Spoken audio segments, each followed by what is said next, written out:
But next up is spirituality section, where we do have a chance to create and change things by changing the self.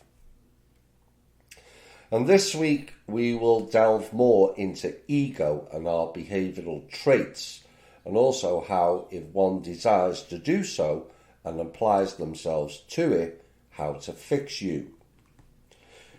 First up is ego defense mechanism. Our ego minds are programs and they're neurologically wired to select and interpret evidence supporting the relationship to ourself as I'm okay and there's nothing wrong with me that I need to change, even when there's evidence that proves this to be contradictory, which is ironic as we always talk in negative tones, yet lie to ourselves with positive tones. Funny that. Now, a variety of mechanisms, conscious, unconscious and social, will direct our attention to ignore the negative behaviours we cause in our life and to instead highlight what we think is positive or acceptable in order to increase our optimism and reduce our anxiety when facing problems or challenges. And that is self-affirmative actioning and must be done with total honesty. Not a little white lie, total honesty. Now, through the course of growing up from childhood into adulthood, we develop coping skills and will come to label people, places or objects in the environment that are acceptable or not acceptable in our belief systems. Ego defences are similar to mental racketeering programs that are commonly used as coping mechanisms for reducing day-to-day anxiety, fears and obsessions that are related to thought addiction or the need to control the environment. A false safety mechanism, in essence, which is mired in fear. When we are addicted to our thoughts, we have lost balance with our feelings and sensory abilities that allow us to be fully present in the moment and to be in a receptive mode to better discern the environment and their energies. We work hard to retain the belief that I'm okay and there's nothing wrong with me, even when faced with the repeated negative patterns and feeling unhappy in life. Now, self-justification based upon social and mental programs of acceptance of negative and harmful behaviours is deeply ingrained in each of us in order to feel better. But in reality, we don't feel better. So why would you wish to continue the self-harming program? It is self-harming. But to cope in this world, our mental patterns make it easier for us to surface skim the information in the environment that easily supports what we already think we know or believe. And to remain comfortable with our worldview through confirmation bias, even if it's not working well for us, is the way we resist change or resist the need for emotional and spiritual growth. By resisting change, you are stifling not only your own growth, but those around you that you could be influencing in a better way, which is selfish. Self-justification. Unfortunately, we often are confused by what we perceive incorrectly through our own need to be okay through self-justification. We formulate these distortions as ego defense mechanisms because we have not learned how to free the mind through the use of negative ego tools for self-exploration and deeper self-inquiry. In other words, we are frightened to go within. But why is the question you must ask yourself. How can you be frightened of your own self?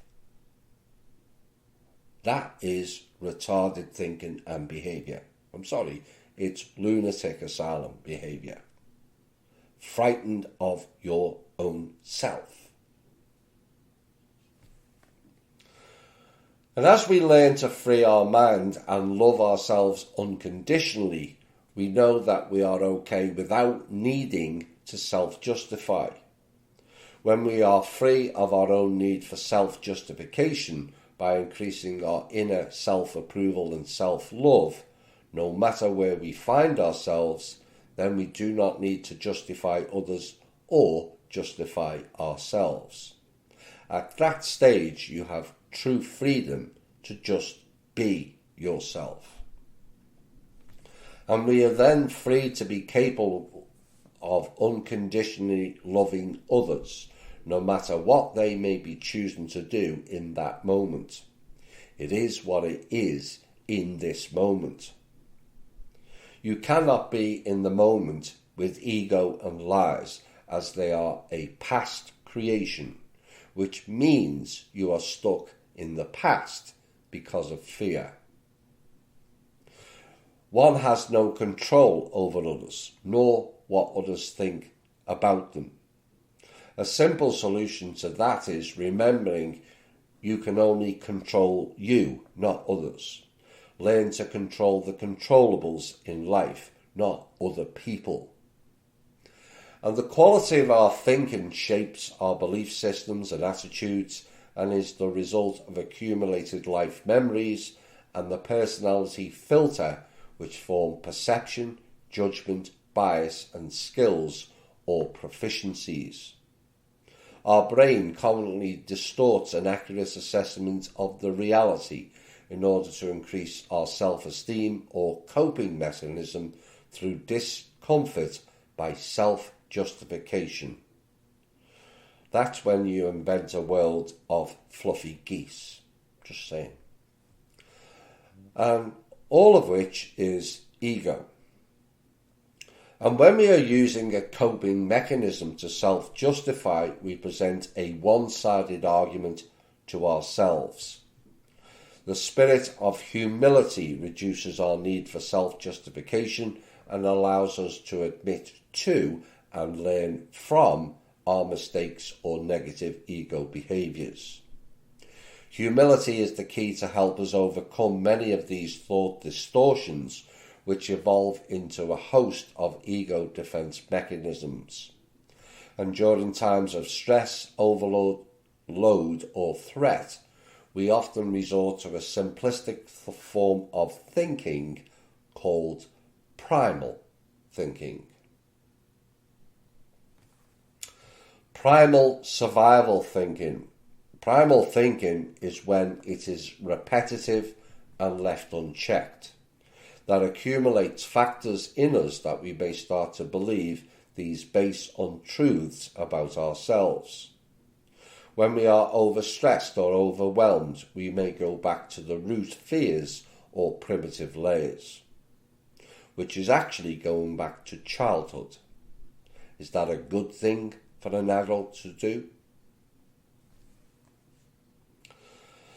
And it's only when we have arrived at a level of trust that we are secure and safe in this world, safe in our relationship to the God Spirit, that we can fully clear survival root fears and eliminate primal thinking. Whenever we feel unsafe, we go back to the root of our survival fears, which trigger ego defences into base thoughts.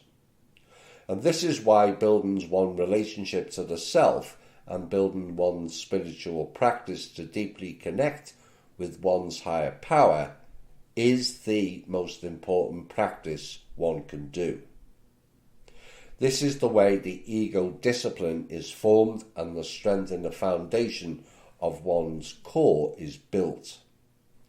Now, for an accurate assessment of reality and circumstances, it's important to re-examine the situation using purposeful, valid, thoughtful and accurate analysis that properly allows for the complexities we face.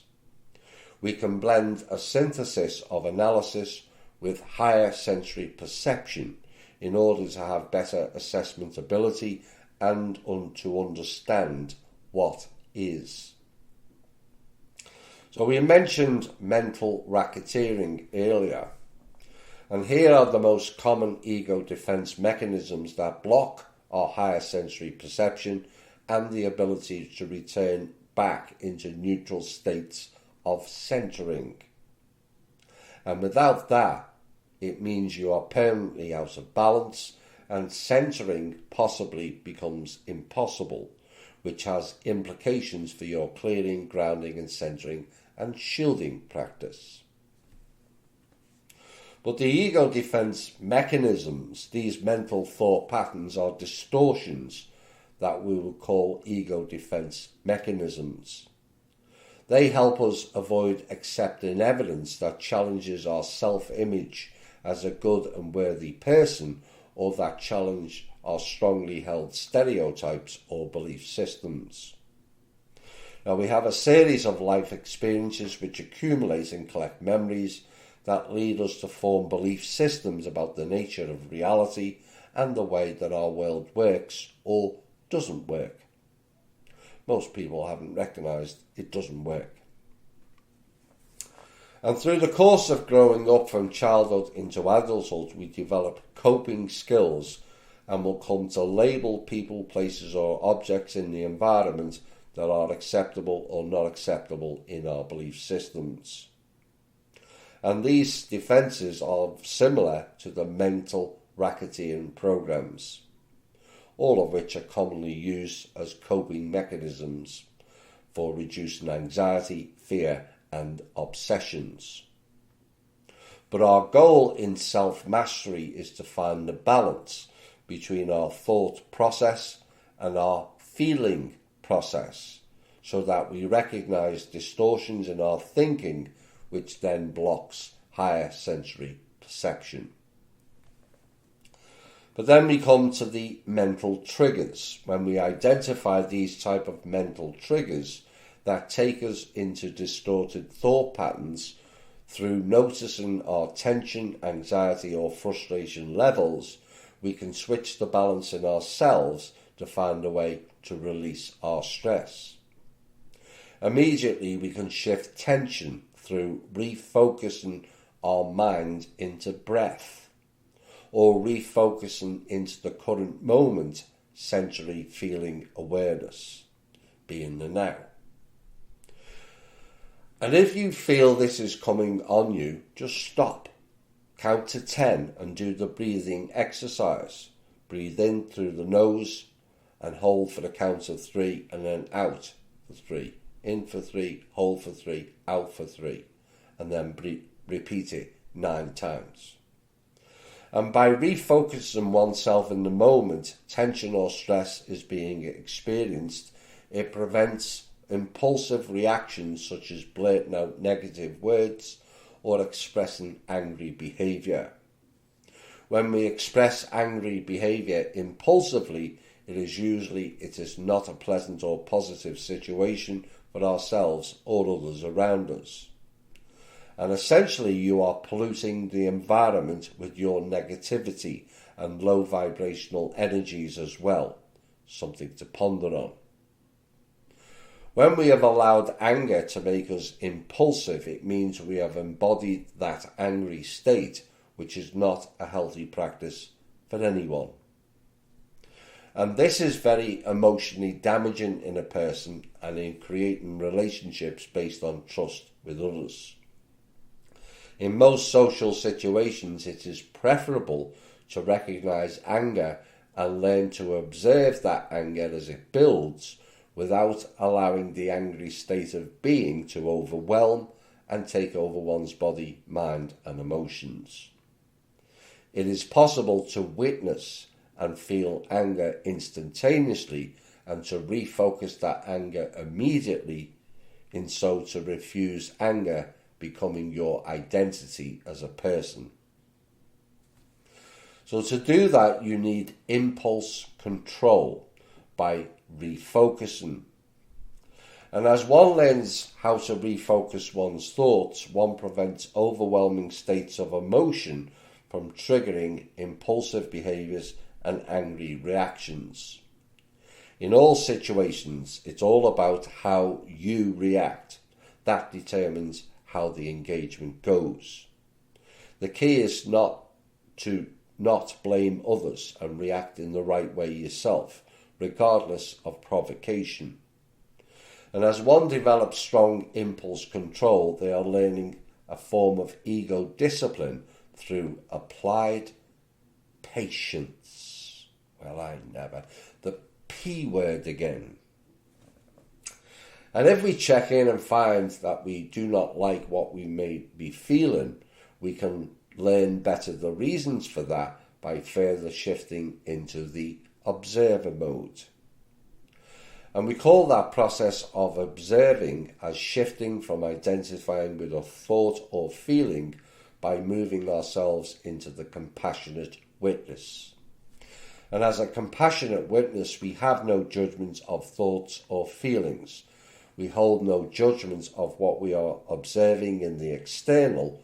We only observe those thoughts and feelings in ourselves and others. And when we can fully observe through our own compassionate witness, we then become neutral and centered. Then we can immediately find relief from our inner anxiety, fears, and a host of other thought distortions. And this process is key to shifting the ego defense mechanisms, thought addiction tendency, and releasing the anxiety or fear of feeling emotional depth or pain. And by continually using an ego defense mechanism to avoid facing the source causation of the anxiety or deeply rooted fear, both of which is unresolved pain or trauma, which means you haven't done enough shadow and inner work. All of which then means you are only perpetuating the mental looping which uses denial of the truth in order to avoid feeling pain or discomfort. And denial of the truth is the seed of all ego defense mechanisms, which is the Egyptian river program, denial. But here are some of the other mechanisms we use to cope, it says, but that is an illusion. You are not coping at all, only masking and convincing yourself that you are coping. It's a lie. You are lying to yourselves. And by honouring the truth is the only coping mechanism and your true purpose as an angelic human. But we have confirmation bias. And this is the strong human tendency to dismiss or distort evidence or facts that are contrary to our acceptable beliefs and readily seek out any kind of evidence that supports our views. Denial, putting up a thought barrier and arguing against an anxiety-provoking stimuli by stating it doesn't exist. Refusing to perceive the more unpleasant aspects of the external reality. Displacement, taking out any impulsive behaviour on a less threatening target, which is a bully. And the mind redirects difficult or painful emotions from a dangerous object to a safe object. But the object is neither dangerous or safe when you stand in the observer point and truth. And when we are impulsive to others in this way, we treat them as a whipping post for our own painful emotions, projection. All of which is harvesting, oppression, and a total control structure that you are running, in essence, copying the elites. Oops. Intellectualization, avoiding unacceptable emotions or depth of intimacy by focusing on their intellectual aspects. Concentrating on the intellectual components of the situation to distance yourself from the anxiety-provoking emotions associated with these situations. Projection, moving unacceptable impulses in yourself onto someone else, attributing to others your own unacceptable or unwanted thoughts or emotions.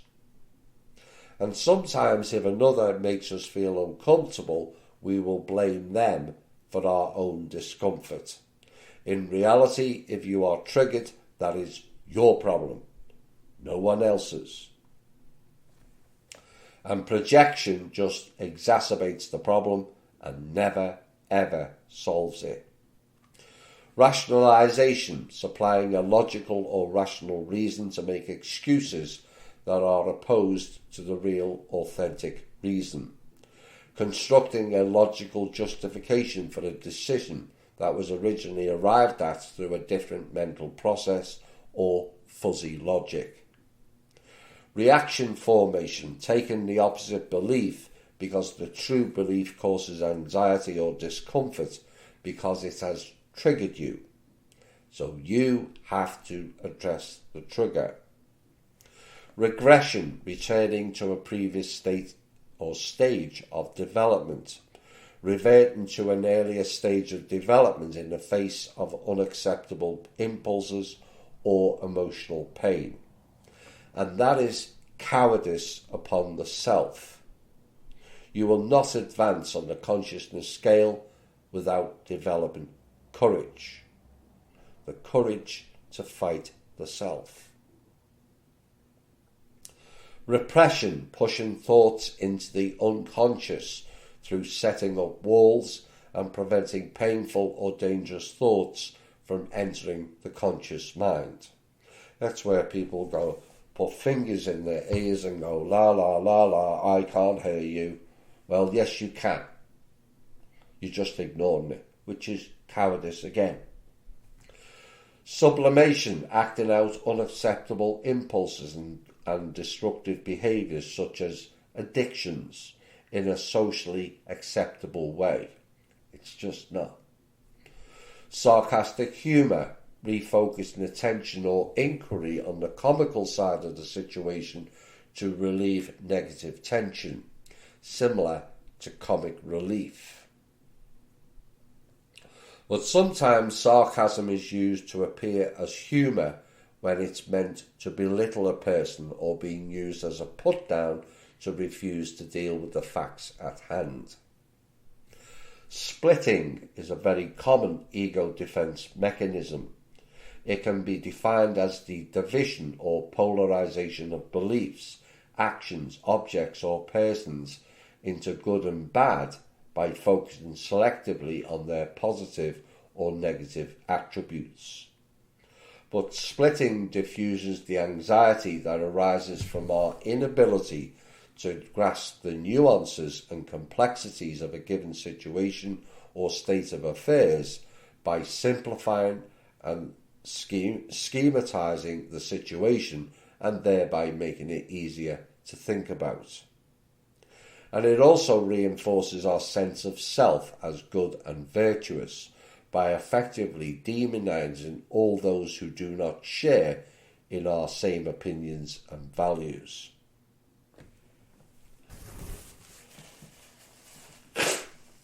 On the other hand, such a compartmentalization of opposites leaves us with a distinctly distorted picture of reality and a restricted range of thoughts and emotions.